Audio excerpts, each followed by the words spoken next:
Hughenden, caution. It is open with caution. Gravel road. So there's 11 kilometres of gravel here. Still, I mean, it used to be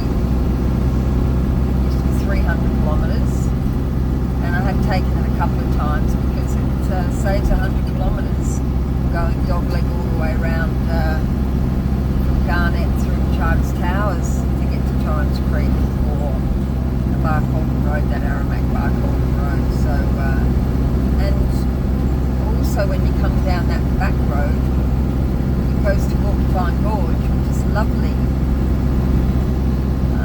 rather than the town. I mean, if you need to go to the town, you want to get petrol, that's fair enough. And that's the other thing about these roads down here, that if you don't know the roads well enough, how the hell do you know where the petrol stations are? I mean, when I came back from Alice Springs, I went from Torrens Creek to Alice Springs on the Mount Isa, Cloncurry, Camberwell Road there, down Tennant Creek Way.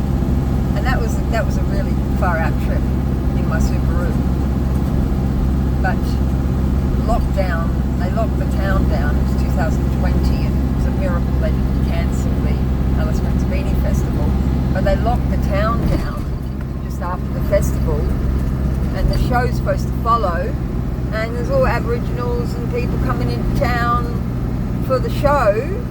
And the town was filling up and it was all happening, and suddenly they locked everyone down. I said, you can't leave town. I had to get a motel, $140 a night. I had to spend 2 nights in the fucking motel because it's like, what? I'm supposed to be going to Adelaide.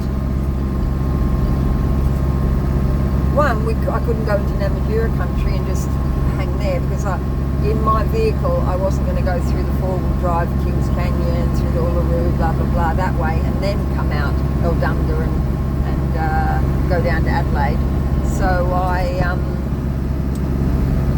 I just wanted to at least just go a little bit out of town that way,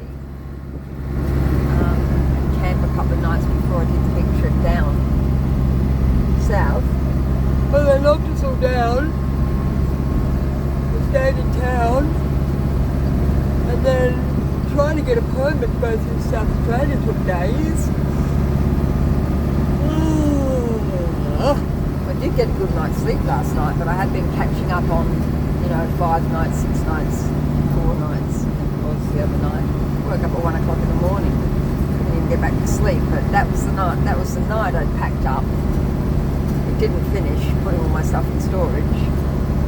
The Thursday night when I arrived there, must have been about 4 o'clock when I got there. It was too hot at 3 o'clock when I got to Barcaldine.